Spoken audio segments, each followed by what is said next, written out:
Саламатсыздар ма, құрметті көрермендер? Зейнеткерлер туралы ең соңғы жаңалықтар білгіңіз келсе, осы бейнені соңына дейін көріп, подписаться таңбасын басуды ұмытпаңыз. Жаңа әлеуметтік кодекстің жобасы мемлекет басшысының қарауына ұсынылып, 1 шілдеден бастап мемлекет күшіне енеді. Ведомствоның қаралуына қазіргі зейнетақы 3 ұрпақты қамти алады. Құжатта базалық зейнетақыны арттыру қарастырылған. 2024 жылдың 1 қаңтарынан бастап болашақ зейнеткерлер үшін жұмыс берушілерден қосымша зейнетақы жарналары талап етілуі енгізіледі.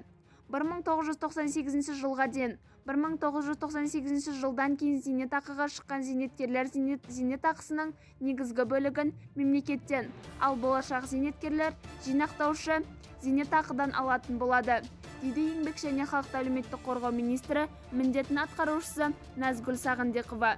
Бізді бақылауды жалғастырыңыз, және де осы хабарды көптеген достарыңызға жіберіп, астындағы бір ғана лайк түймесін басуды ұмытпаңыз. Сау саламат болыңыз.